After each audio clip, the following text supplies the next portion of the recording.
Bismillah, assalamualaikum warahmatullahi wabarakatuh.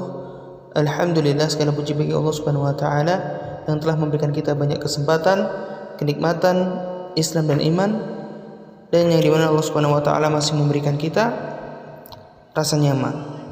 Tentunya kita harus banyak memuji dan memuji Allah Subhanahu wa taala, bahwa Allah Subhanahu wa taala adalah Rabb yang Maha Kaya. Allah Subhanahu wa taala adalah Rabb yang Maha memberi rezeki, dan Allah Subhanahu wa taala adalah Rabb yang menjaga makhluk-makhluknya dari mara bahaya.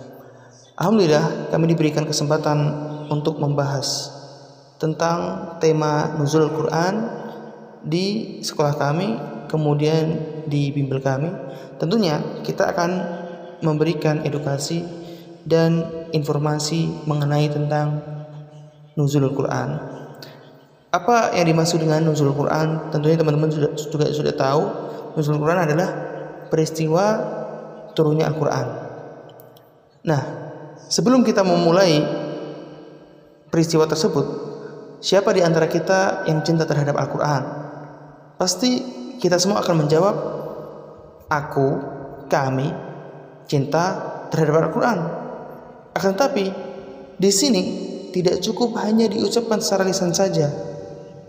Karena bukti seseorang cinta terhadap Al-Quran, ia akan membacanya, ia akan mempelajarinya, dan ia akan mencari tahu. Apakah Al-Quran tiba-tiba ada, atau jangan-jangan Al-Quran ini memiliki sejarah?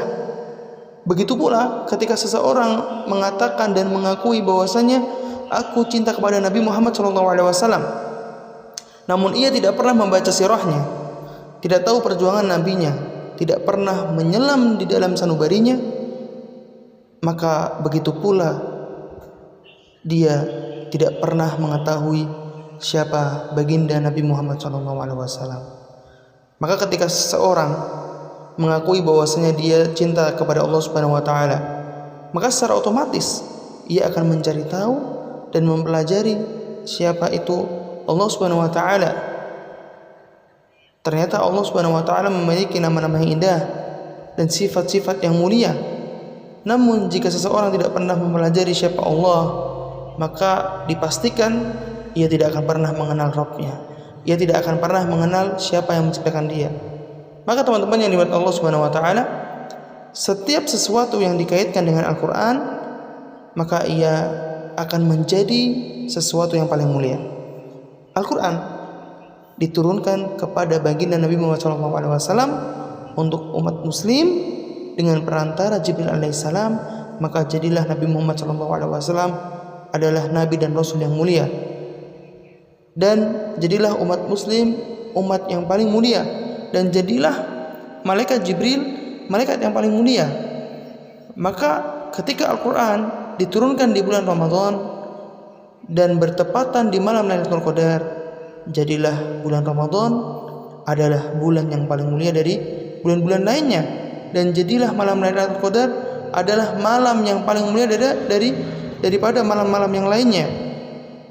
Maka ketika seseorang mempelajari Al-Quran dan mengajarkannya, maka ia akan menjadi manusia yang paling mulia di muka bumi ini.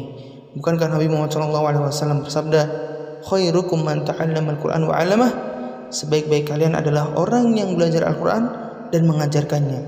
Kemudian Nabi Muhammad SAW juga menjelaskan keutamaan fadilah membaca Al-Quran.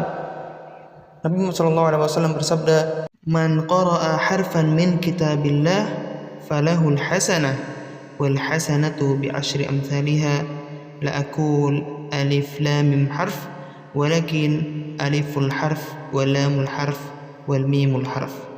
Nabi Muhammad SAW bersabda, barang siapa yang membaca satu huruf di dalam Al-Quran, maka Allah Subhanahu wa taala akan melipat gandakan satu kebaikan menjadi 10 kali kebaikan. Nabi Muhammad SAW melanjutkan, bukan alif lam mim satu huruf, akan tapi alif satu huruf, lam satu huruf, dan mim satu huruf. Maka banyak sekali keutamaan ketika seseorang membaca dan mempelajari Al-Quran. Maka ketika seseorang benar-benar tulus dan mencintai Al-Quran, ketika ditanya apa itu Al-Quran dan bagaimana proses turunnya Al-Quran, maka secara otomatis dia bisa menjawab, apa itu Al-Quran? Al-Quran adalah kalamullah, kitabullah, kitab suci umat Islam, dan firman Allah yang diwahyukan kepada baginda Nabi Muhammad SAW melalui perantara Jibril alaihissalam, dimulai dari surat Al-Fatihah dan diakhiri dengan surat An-Nas. Dan Al-Quran sendiri memiliki nama-nama yang banyak.